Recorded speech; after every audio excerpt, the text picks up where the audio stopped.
Hello, and welcome to the latest Technology Networks webinar, exploring microbial methylation with Nanopore epigenomics and analysis. I'm your moderator, Izzy Hurst, science writer and editor for Technology Networks, and I'm excited to be here to host today's session. We have four fantastic presenters who will be sharing valuable insights with us. Dr. Anna Nevedomska is a segment market manager at Oxford Nanopore Technologies, and Dr. Jonathan Jacobs is a senior director of bioinformatics at the American Type Culture Collection. Joining them is Dr. Art Rand, research scientist at Oxford Nanopore Technologies, as well as Dr. Catherine Lawrence, a bioinformatician with a background in evolutionary biology, microbiology, and biophysics. After the presentation, we'll have a Q&A session, and we encourage you to submit your questions at any time during the presentation. To do so, simply type your question into the box on the right-hand side of your screen and click send. We'll do our best to address as many questions as possible within the time available. If you encounter any technical difficulties during the webinar, please click the chat box on the right-hand side of your screen to request assistance from our support team. Without further ado, I'll now hand over to our speakers. Over to you.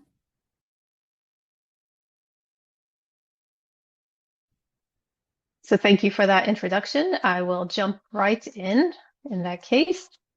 So Oxford Nanopore Technologies platform is built around a single core nanopore sensor technology.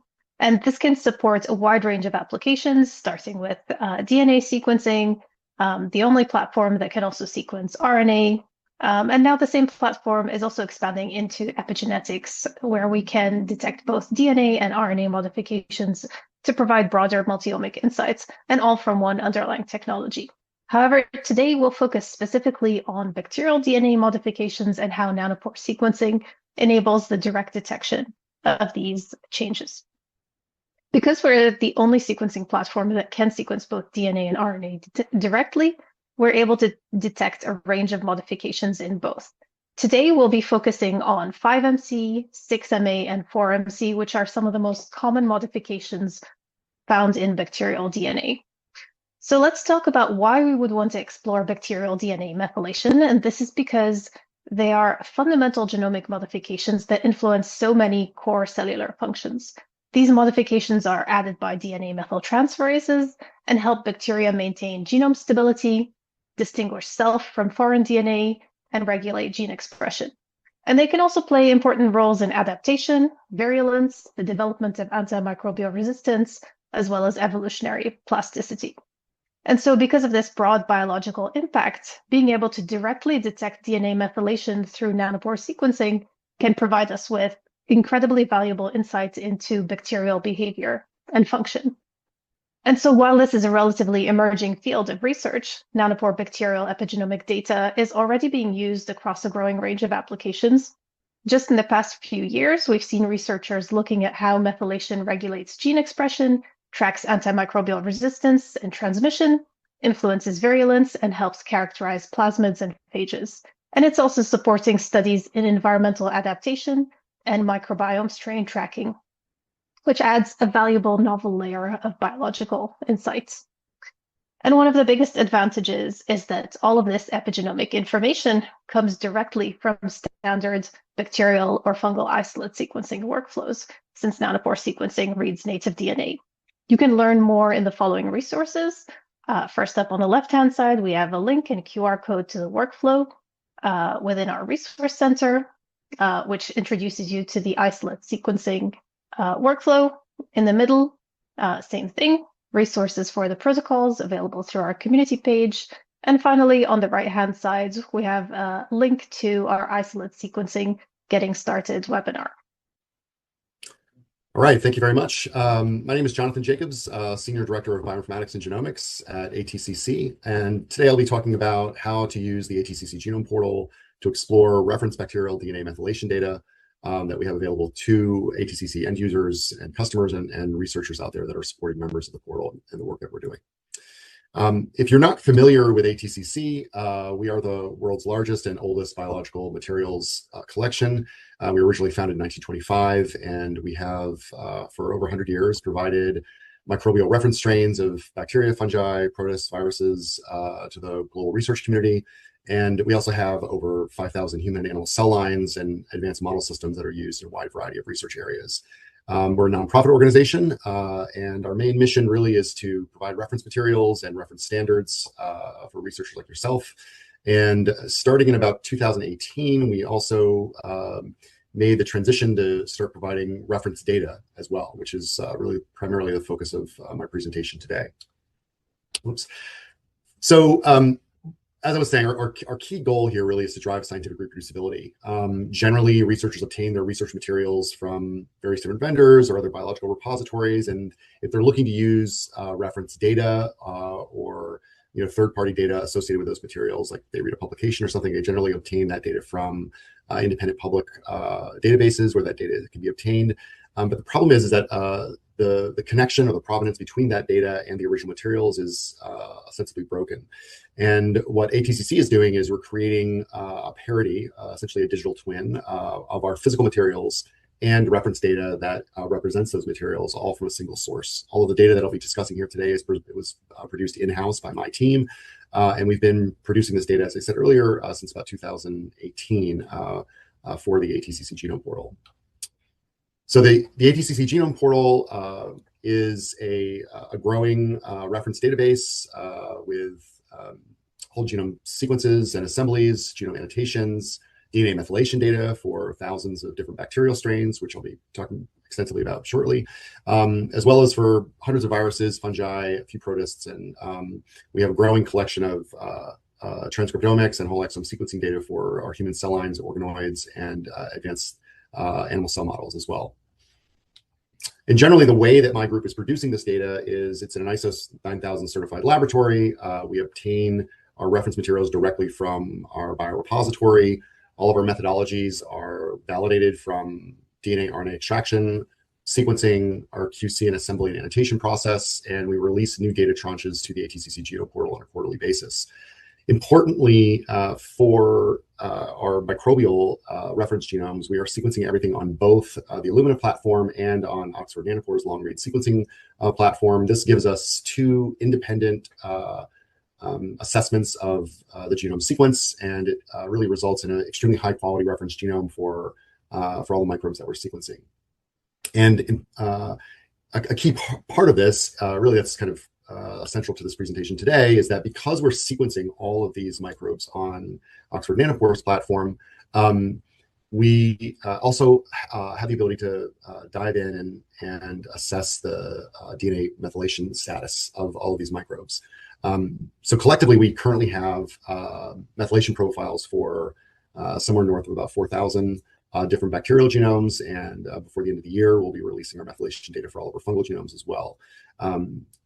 In addition to that, as we release new bacterial genome assemblies and annotate them, all of our new assemblies also will include DNA methylation data, as will all of our fungal genome assemblies as well. So if you're curious about what the methylation status is for a variety of different strains that are part of a specific species, or maybe across an entire family, or a set of related genes that are distributed across various different clades, you can come to the ATCC Genome Portal, obtain the reference genomes for those strains, and get their associated methylation profiles as well. And today I'll be talking about sort of how someone might actually use that data to explore the different methylation patterns among different strains of Helicobacter pylori. And I'll be talking about a few of the tools that are used to do this sort of analysis, and kind of give you some idea of what's possible. So primarily today will be the analysis that I'll be conducting is going to be relying on our REST API, which my team maintains and regularly updates a Python library and an API, various different API endpoints for the ATCC Genome Portal, so that bioinformaticians can directly access our database and obtain both metadata as well as the genome assemblies, annotations, and the methylation profiles. We'll also be using a tool called Rory, which clusters the coding regions of these genomes into COGs, or clusters of orthologous genes, and then is able to identify related genes. And once that's done, we can then use a tool called Methylome Miner to align and identify shared patterns of methylation across these different clusters of genes. And then finally, I'll be analyzing the proximal promoter regions of genes that are enriched for these DNA methylation profiles and identifying conserved DNA motifs that are associated with 5-MC methylation, just as an example. This is not meant to be a completely comprehensive analysis today. It's more of a kind of a case study of how someone might go ahead and ask some fundamental questions about the methylation profile in Helicobacter pylori strains that are available from ATCC. So we have not yet sequenced all of the strains of Helicobacter pylori in our collection, but we have completed and closed the genomes for 9 strains, and there's some of the metadata associated with these 9 strains listed here.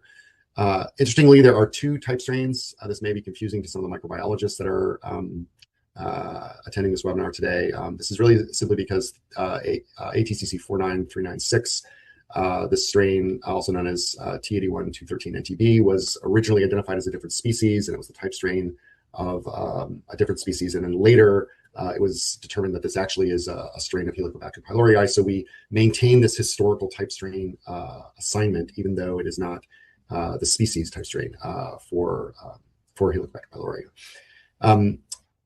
On the far right of this table, you can see the depth of sequencing. Many millions of Illumina reads were used for these assemblies, and in some cases, greater than 500,000 Nanopore reads as well. Collectively, this data is integrated into our hybrid genome assembly pipeline and our annotation pipeline to produce really high quality and finished closed genomes for each of these strains. So at a high level, the general idea here is that we selected 9 of the strains out of our collection. We brought them into the lab. We did high molecular weight DNA extraction. All of the metadata associated with the laboratory procedures for the extraction, all the way down to, frankly, including the lot numbers of the specific extraction kits, is actually stored and maintained on the Genome Portal for end users to look at if they're interested. The high molecular weight DNA is then split. We sequenced it on both GridION Nanopore platform as well as on Illumina NextSeq 2000. Those FASTQ files were brought together into our hybrid genome assembly pipeline, and we then annotated the hybrid assemblies using a modified version of the NCBI's bacterial genome annotation pipeline.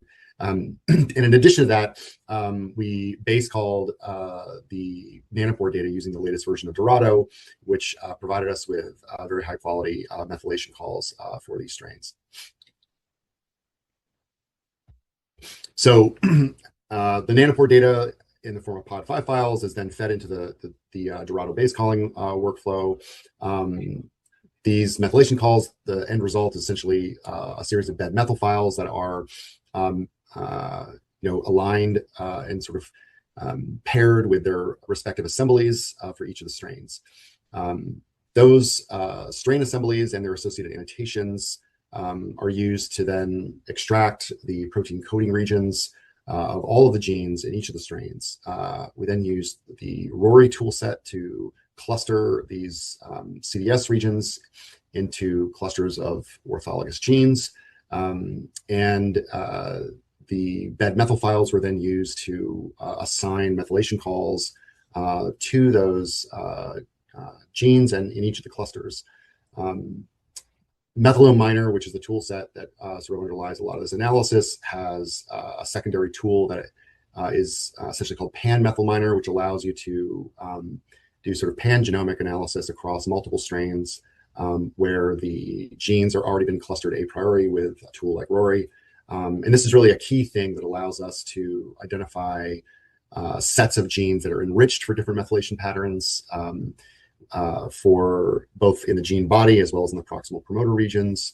It allows us to do some principal component analysis of the genes based on their methylation patterns, and ultimately identify DNA motifs that are enriched in these regions that, as you'll see, actually sort of a spoiler alert here, actually corresponds exactly with the very well-known and well-characterized methyltransferase that's present on nearly every strain of Helicobacter pylori.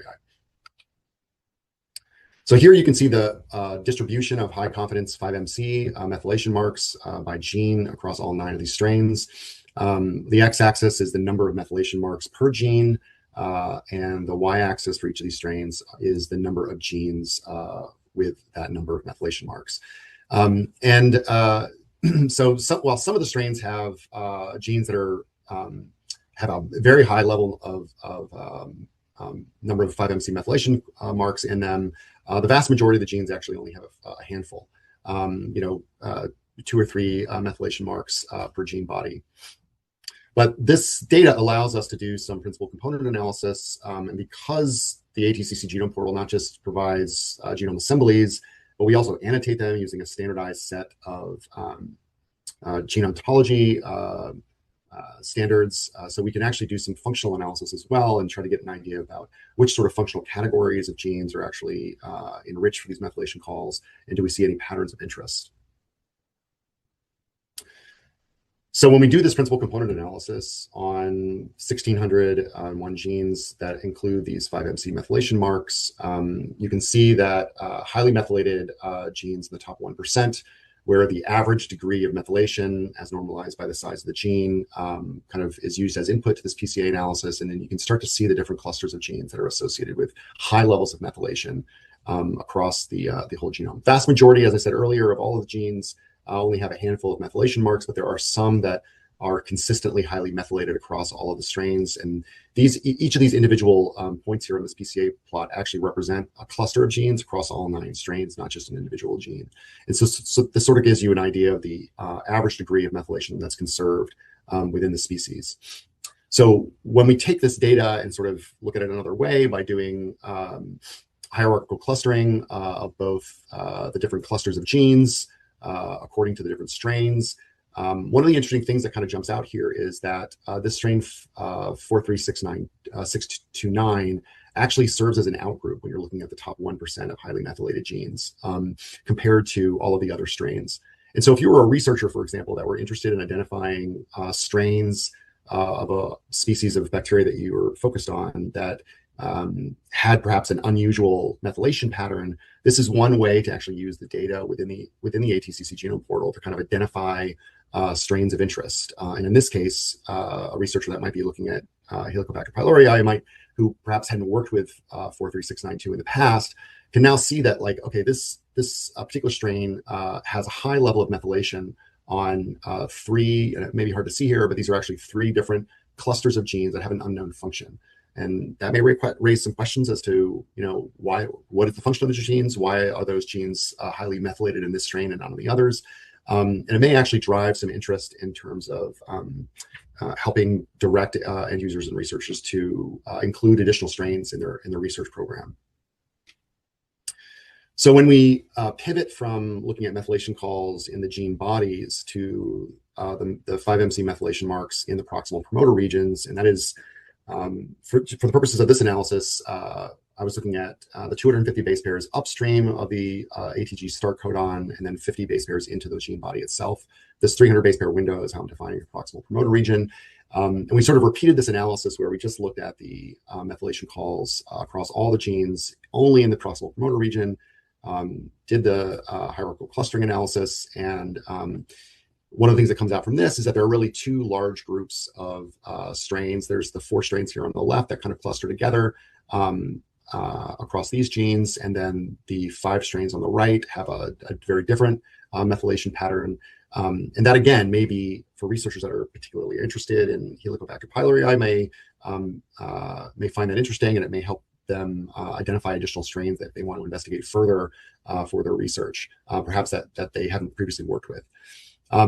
So I took this analysis one step further and extracted all of the proximal promoter regions of all of the strains, not just the top 1%, used that 300 base pair sequence window as input into a tool called Stream, which does motif analysis.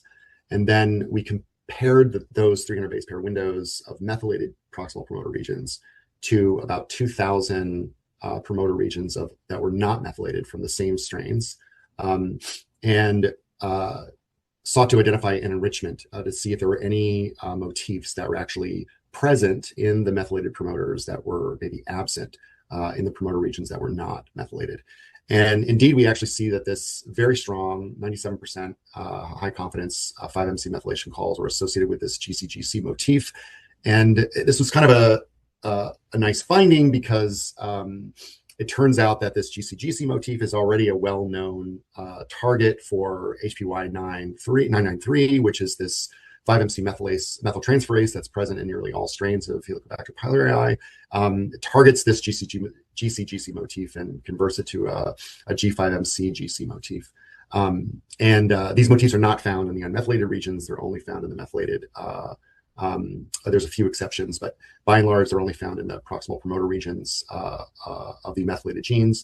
And it's sort of an unbiased kind of way of essentially kind of rediscovering something that's already known about the species, and it shows that this sort of overall workflow is working well and could be applied to other organisms, other bacterial strains, for example.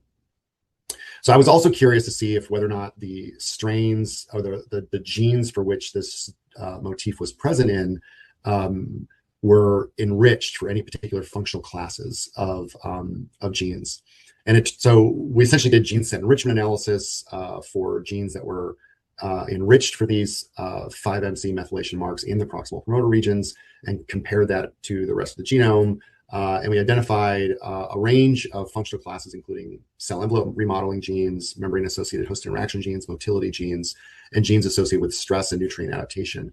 And H. pylori is associated with the human gut and stomach, and it is known to the methylation status of genes that are associated with cell motility and adhesion and rapid adaptation to changes in pH in the stomach are the genes that are largely methylated. And so this, again, was kind of a nice way to confirm that this overall pipeline is working, and we're able to identify functional classes of genes based on methylation enrichment patterns.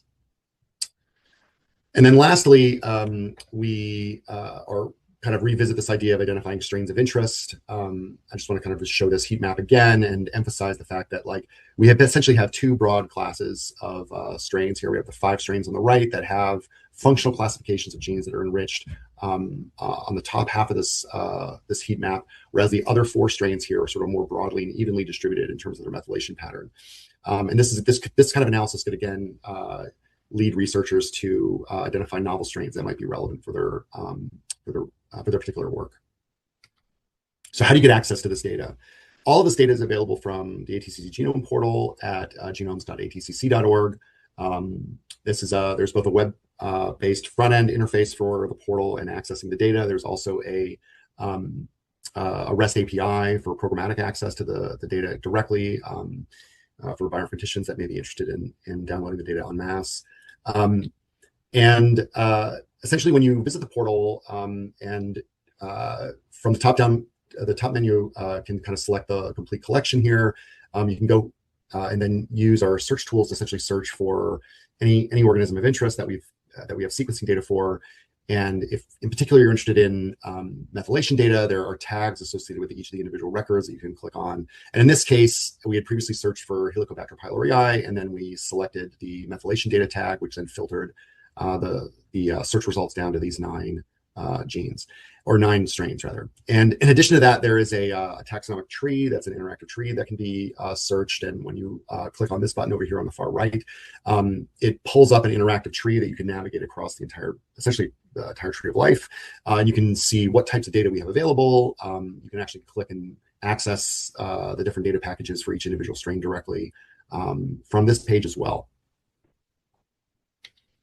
Each of our genome records has a variety of different metadata that's available to the end users to kind of look over and use. There's also an integrated genome browser. You can see how deeply we've sequenced things, how many genes we've identified. All of our quality control metrics are available as well for our sequencing and our laboratory procedures. And when you click to download the data, you'll have this drop-down menu that will show you what type of data is available for this individual record of interest. In this case, for 43504, this particular strain of Helicobacter pylori, we have a genome assembly, annotations, which are downloaded as a GenBank file format. the bed methyl files themselves. And we also happen to have antimicrobial resistance data as well that can be downloaded. And you can look at our MIC values and a variety of different phenotypic data for this particular strain. And that's a growing, ongoing project that we have, where we're doing AMR profiling across all of our public health-related pathogens and integrating that data into the ATCC Genome Portal, so that you'll see a growing amount of that data available in the future as well. Once you select the data packages that you want, click download, you will get an email from ATCC with a secure link to download the data package of interest.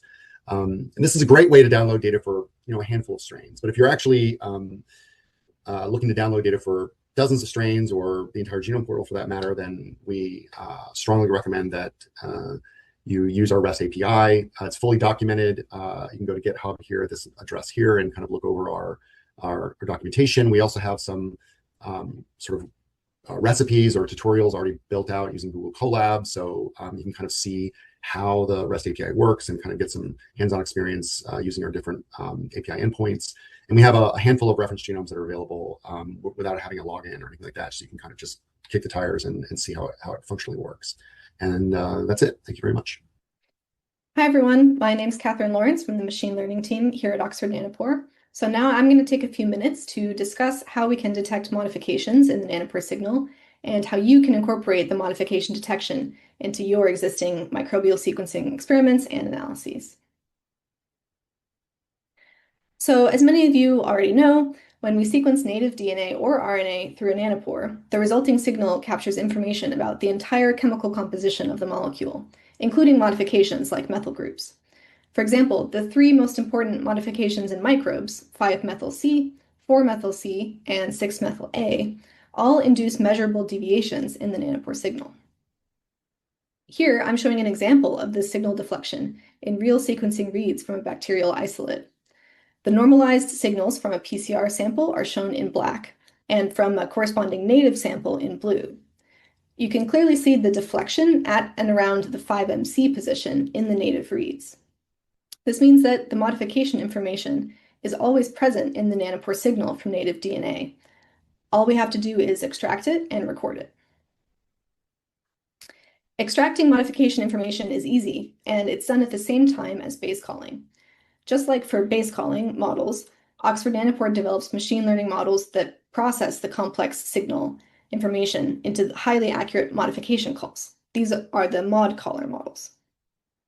If you're base calling in Minnow, all you have to do is select your desired mod callers in the base calling options during sequencing setup.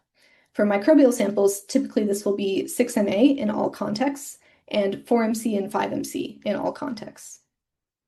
If you're base calling through Dorado standalone, all you have to do is ask for those same mod models along with your choice of base caller. For example, HAC, 6MA, 4MC, 5MC. In both cases, we recommend using BAM as the output format. BAM is a more flexible output format than FASTQ, whether your reads have been aligned to a reference or not, and it's the easiest way to store the modification information for use with downstream tools, as we'll cover shortly.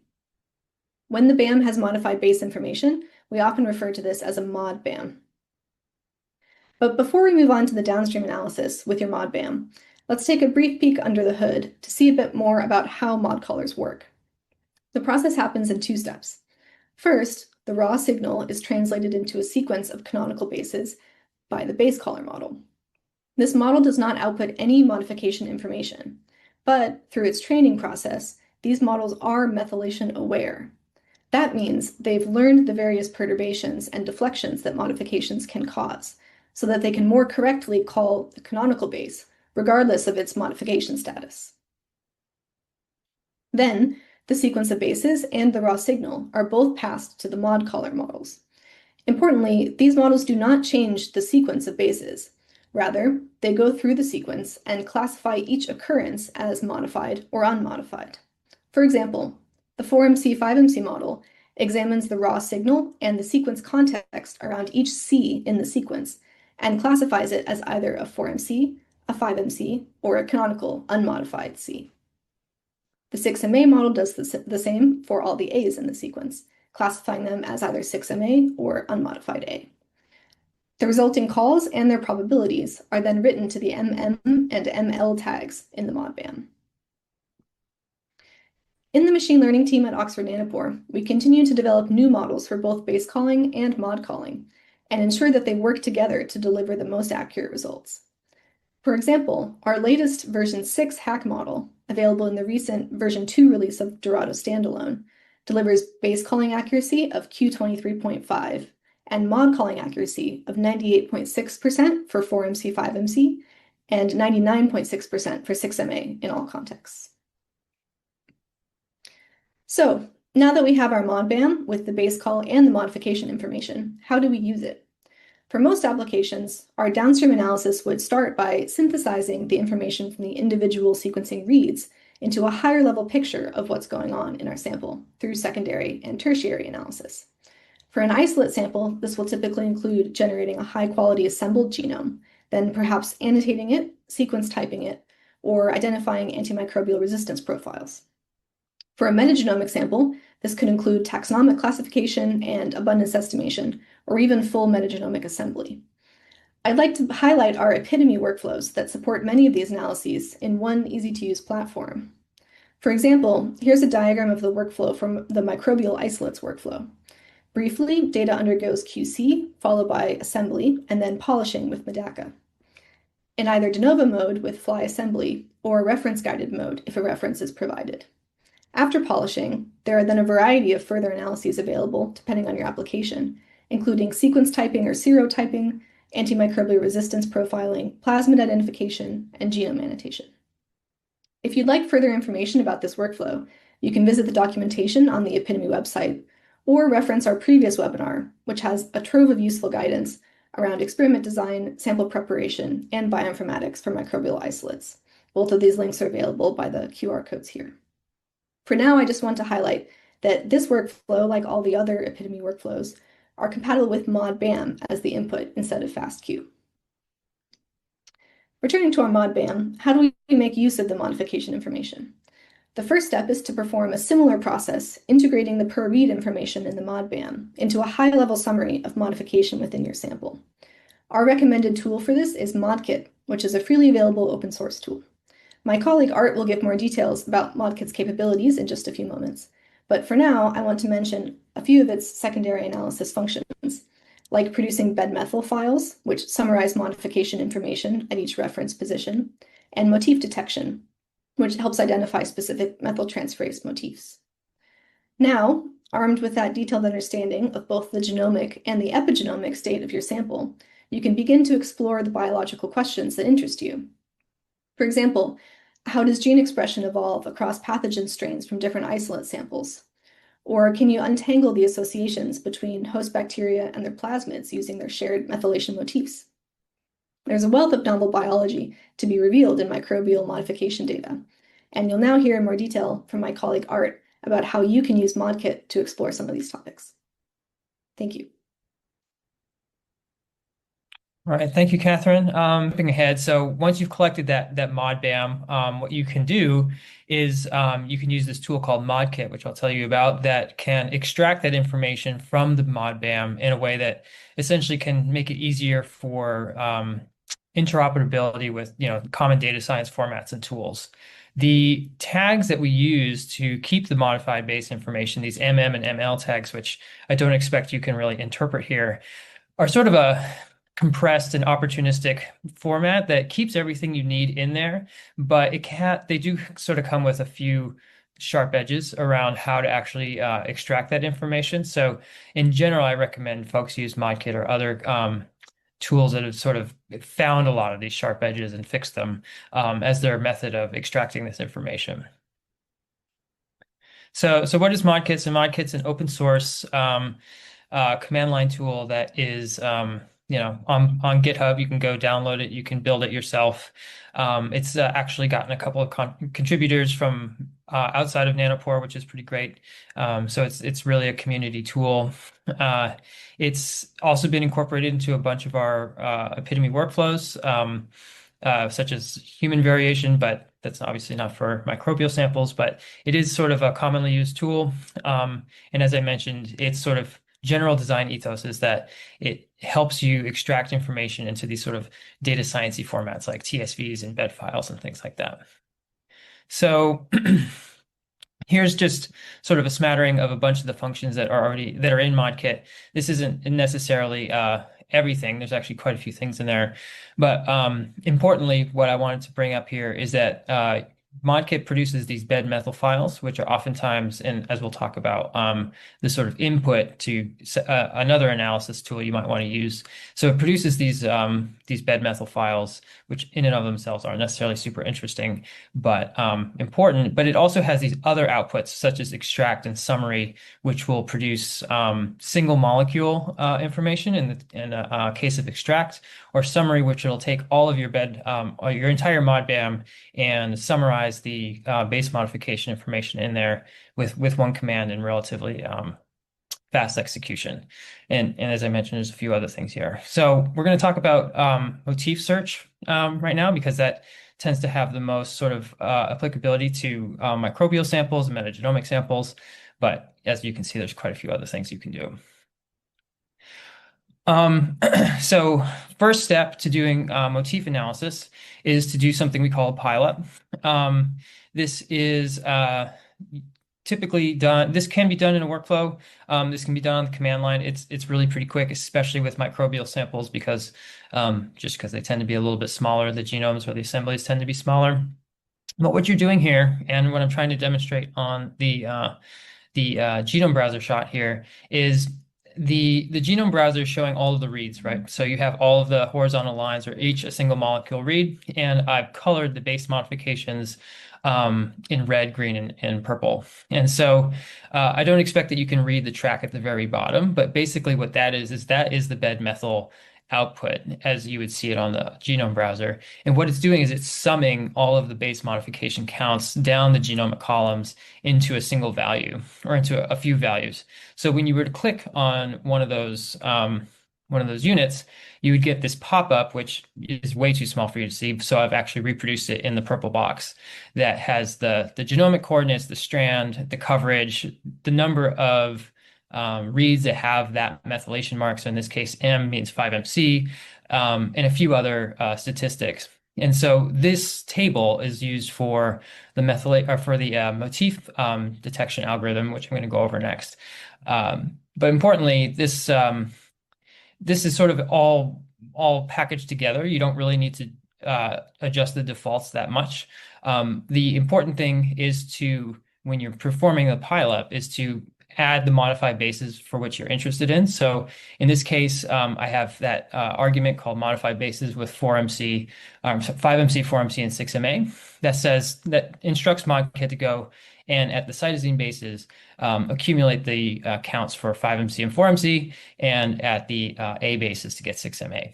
If you were to omit one of those, you'll just get a subset of the modifications you care about, but really you might as well just use all of them. Okay, so ModKit Motif is a sort of subcommand that has a suite of different tools in it. I'm going to talk about search and refine, mostly about search because search is the most interesting one. Refine uses a lot of the same internal workings as search. It's just a slightly simpler sort of ad hoc analysis tool. But there's a few things in here. And then probably the oldest command in ModKit is this motif bed command, which really just looks for sequence motifs in your sample or in your reference genome and produces a bed file. That can be helpful because if you're going back to look at the IGV shot or genome browser shot, you might want to just know where all of like some motif is in your genome and annotate it. All right, so as I mentioned a second ago, you produce these bed methyl tables, and what those have is per genome position the number of methylated reads and for each type of modification. So in this case, let's look at A just because it's a simple case. And what it does is it's going to take every one of those positions and it's going to determine if it's a high modification or a low modification. If it's in the middle, that's fine too. It doesn't actually use those very much, but generally by default, if it's above 60% methylated, it'll call it a high modification position. And if it's below 20%, it'll call it a low modification position. So then it uses the reference genome and it goes and it finds all of the sequence context for every one of those positions. That's what I'm showing in step 2 here. Because the bed methyl doesn't actually have the reference in it, it needs to go to the reference and it needs to extract those sequences from those positions. So now what you have is essentially a database of sorts of all of these sequences, which are reported to be high modification and reported to be low modification. It does keep the mid modification sequences tabulated, and it'll report out statistics on that, but it's not used in the actual algorithm itself. So then what you do is you start with these seeds. So the overall general philosophy of this algorithm is that you sort of narrow your search as fast and prune out the sequences as quickly as possible, so that you can, as you're doing that, do more and more computationally complex types of searches, but on a smaller and smaller space. So the first step is you take, by default, all of the 5-mers, right? So all of the, you center, well, it's not quite all the 5-mers, because you center the centermost position is always the base for which the modification you're looking for. So in this case, it's A, and then you toggle the 2 bases to the left and to the right. So you take all of those 5-mers, and what you constantly do, what you do iteratively, is you add a base to the sequence, and you do a log odds test to see if that addition or subtraction increases the log odds of it being in that high modification bin or in a low, or over the low modification bin. So what I'm trying to show here is that you take that CCATA 5-mer motif, and you might, for example, add G to the position just to the left of the A. So now what happens is it can be C or G, which is represented in the IUPAC code as an S for strong, I guess. So what you've done is you've added G, and I've also shown that you can add A to the base immediately to the right. So now it's W, so you have the CW. And what you do is you compare that to the database, like I said. You see if it increases your log odds, and if it does, you continue to add and subtract. So you add another base, see if it increases your log odds. And if it doesn't, you go back. And then at the end, you go and you try to prune away bases to make sure they're not necessary. So you can take ones out and see if it maintains that log odds. And if it does, then you're good. Once it's hit essentially a threshold, which is, I'm showing the argument here, you say this min log odds, you say, okay, I found a motif. And it puts that, and it sort of like takes that and it, sets it aside for a minute. And it does this with all of the, all those seeds, as I mentioned. At the very end of that process, it takes all of them and it merges them together. So if you discovered one twice, obviously that's a simple case. If you discovered one that is a subset of another one, you'll throw away the one that's a subset, because you sort of discovered one that's more general than that. But once you've done all that and you've merged them together, you actually mask out those positions from your genome, basically, or from that database. So now what you've done is you've taken all of the positions in the genome that you have base modification information, and you've removed a whole swath of them, because you've said, okay, I've discovered motifs with all of these. That's what we call the seeded search stage, and that generally finds most of what you care about. For most methyltransferases, they kind of work this way, and it's pretty effective, and it's also really easy to parallelize that search. So you get a lot of your sort of core motifs that way, and you get to remove a lot of your sequence context that way. The next step is to do this without a seed or seedless search, where you basically start with just the centermost base, so just A, and you do the exact same process. It literally just takes the algorithm and it runs it with a seed that's just the center base, just A, and does the same iteration. Most of the time, this doesn't actually find anything, because generally speaking, that seeded search will have found all of those positions already.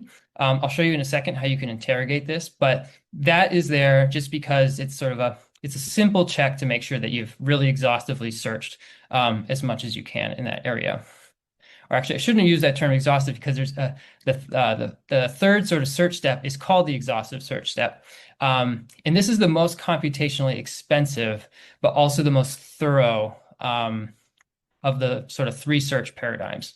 And what you do here is you take your sequence context window, which is 12 bases to the left and to the right by default, if I remember correctly. And you're going to take all, in this case, 3 base, what I'm showing here, and this is configurable, you take all 3 base combinations, sort of peppered in at all positions across that 25-mer. Well, it's really 24 because the centermost is fixed. And so you take all of those, which there's quite a few, and you run, as you can imagine by now, the exact same sort of refinement or search algorithm to see if you can find motifs that way. This has the advantage of oftentimes finding the bipartite motifs because you've sort of, given it a clue in two different regions. And you've done that in a slightly more controlled way. So if you this method is, as I mentioned, a little bit more expensive, and there's a couple of options to optimize it and to sort of put time bounds on it.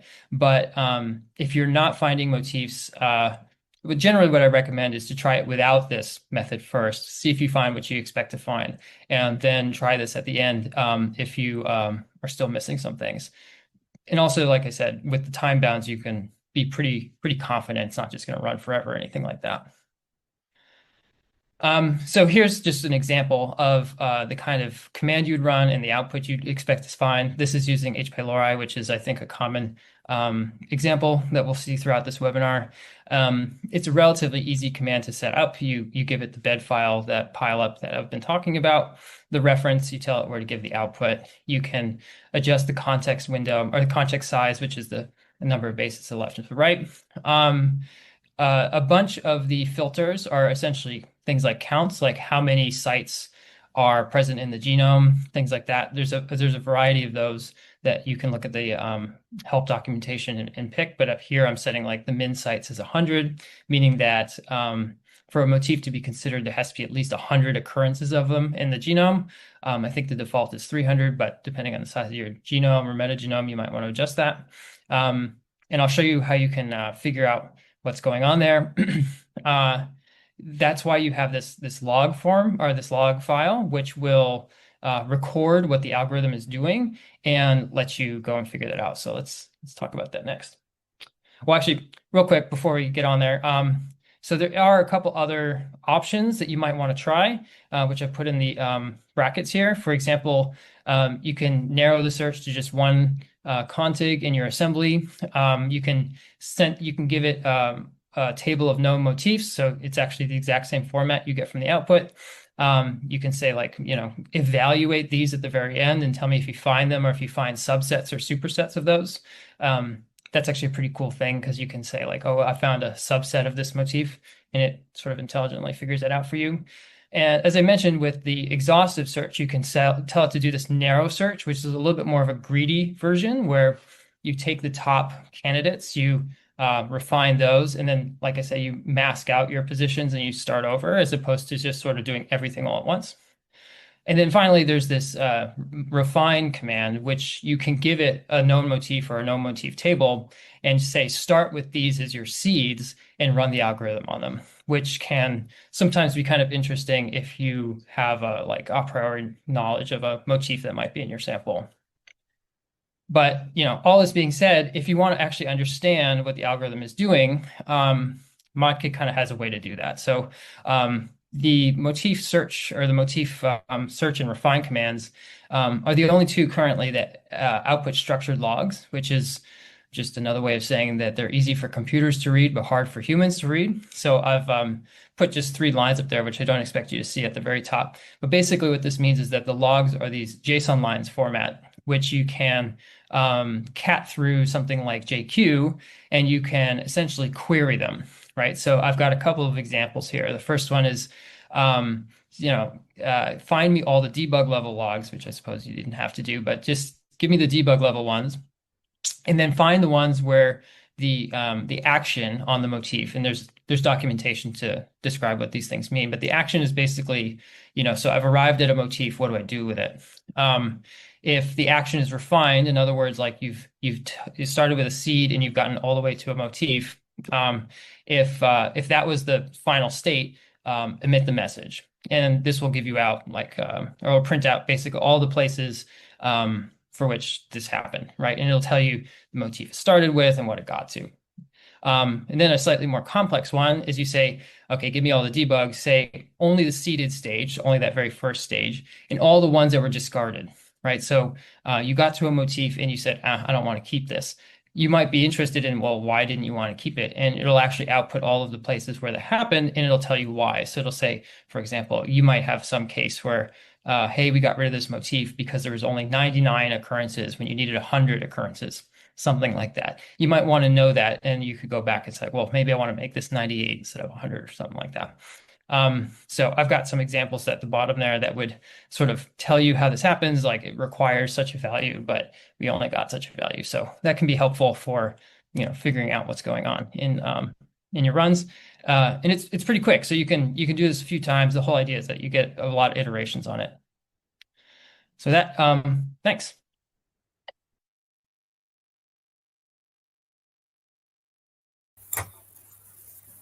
Thank you for your attention, everyone, and thank you, Anna, Jonathan, Art, and Catherine for your insightful presentation. We will now move on to the Q&A session. Please feel free to submit your questions using the box on the right-hand side of your screen and simply click send. We'll do our best to address as many questions as time allows.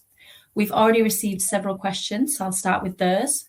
Jonathan, during your talk, we received a couple of questions. Firstly, which program was used for genome annotation so that the methylome miner could perform the analysis? Yeah, so we're essentially using a modified version of PGAP, which is the bacterial genome annotation pipeline that is used by NCBI at the NIH. We have a couple of additional layers of annotations that we apply for data that's in the ATCC Genome Portal, but all of our gene calls were done using that pipeline. That's great, thank you. And an attendee also wondered which program was used to annotate the promoters. I just took a standard 250 base pairs upstream and 50 base pairs into the coding region of the genes as a fixed proximal promoter region. We didn't do any RNA-seq analysis or anything like that to kind of determine experimentally like what the actual promoter binding sites were or anything like that. Okay, that's great, thank you.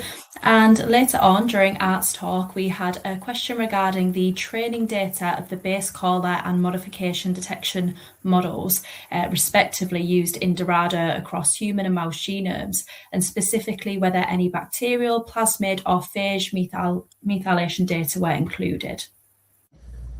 Sure, I can answer that. So we don't use any, to my best of my knowledge, so we use quite a few different genomes from a bunch of different things to train the base caller, including PCR data, PCR reads, native reads, and all sorts of things like that from different organisms. I don't think we have any phage, to be totally honest, but I wouldn't be surprised if a few sneak in there. The main thing we use to get modifications, though, is we do use some bacterial strains that we have in-house, and then we also have expressed a variety of methyltransferase enzymes that we use to then go and methylate sort of human or other kinds of DNA to get those motif methylation sites and then train on those. That tends to capture a lot of the variability that we see.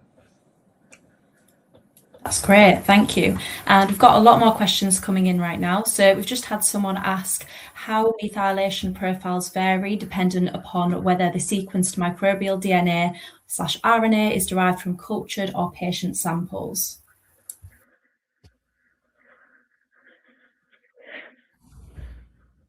I don't think that's something that anyone has really explored yet, but I think it would be a great thing, a great project for someone. Yeah. Great, thank you.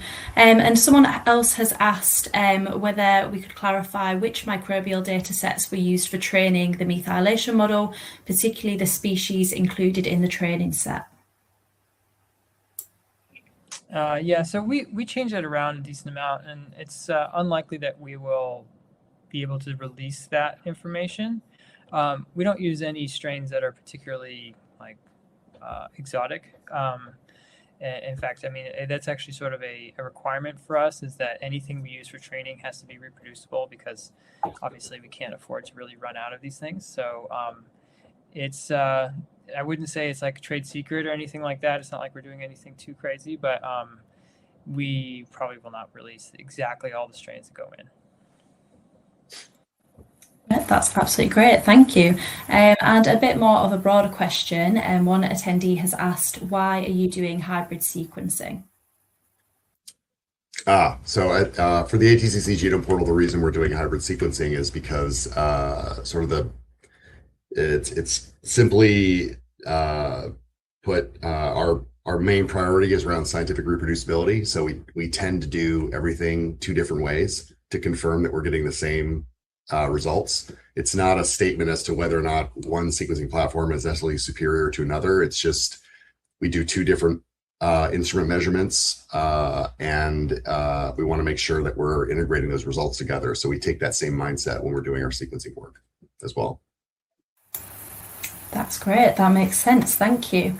And we've had someone ask as well, what is the difference in performance, for example, accuracy, for the HAC 6.0 model versus SUP 5.2 model for bacterial genomes? I can go into a bit more depth with that if it's needed. Sure. So to be totally honest, I don't have the exact numbers off the top of my head. Probably should have written those down before this. The SUP 5.2 model is considerably larger, and so it's a little bit more computationally intensive to use it. The HAC v6 model from our experiments seems to be a pretty good replacement for these kinds of studies, especially for modifications, where the modification accuracy is roughly equivalent to the SUP 5.2. That's great, thank you. And we've had another attendee ask, what were the thresholds used to create the bed files, and how could these thresholds be used to decide whether methylation data could be accepted? For the AGP data, I think for the 5MC, we were cutting it off at 90% and a minimum of 10x. And then for the other methylation calls that the latest version of Dorado does, the thresholds are higher. I think if I recall, they're like 30 or 40x minimum coverage. So it's in our documentation, the specifics. I don't have it in front of me right now, but we tend to use the same kind of cutoffs all the way across when we're doing this kind of analysis. Now, the bed files that we actually provide our end users are the raw bed methyl files that have all of the methylation calls without any filtering. But for the analysis, when we typically do these analysis, we use a standard fixed thresholds that are pretty well established. Perfect, that's great, thank you. And a more broad question, I suppose, if someone already generates microbial nanopore sequencing data but hasn't yet incorporated methylation analysis, what is the most practical first step to get started well? John, do you want to take that, or I can go? Sure. I mean, so with that was kind of in a way the situation that we were in, because we had been sequencing on ONT all the way back since like 2018. And when the latest version of Dorado came out, we actually went and rebase called about 5,000 reference genomes from our some of the actual data all the way back to squiggle data, but then also the pod 5 files. So if you have the raw sequencing data from your ONT platform, you essentially could do rebase calling with the latest version of Dorado to get those methylation calls out. Art, please correct me if I'm misspeaking here, but I believe that's the typical approach. Yeah, no, that's absolutely correct. If you've got the pod 5s, then you can always rebase call them. If you didn't turn on modified base calling the first time, if you've already done modified base calling, then it's pretty unlikely you need to rebase call it. I sort of tell people to be hesitant about rebase calling just because it's a decent amount of work from a computational point of view. It is. Unless you're doing, and it's just, you might as well try and get started, right? So unless you're doing something like de novo assembly and you feel like you need a newer base caller in order to get the assembly accuracy you need for methylation stuff, just keep what you have and get started. And if you find that you need something else, then obviously go and get it. But just go, if you have the pod 5s, you can base call them and then produce those bed methyl files or whatever you need to do next. And I will just add quickly that this can be done either through the Minnow graphical user interface or through the command line. That's great. Thank you so much. Well, thank you, Anna, Jonathan, and Art. That's all the time we have for questions today. Please remember that any questions we didn't get to will be answered offline as soon as possible. You can also continue to ask questions even when watching this webinar on demand. By attending today's webinar, you'll automatically receive a certificate of attendance, which will be sent to the email address you used to register. There's no need to request it. It will arrive in your inbox shortly after the session. Once again, we appreciate your time and participation. Thank you. Thanks. Thanks all.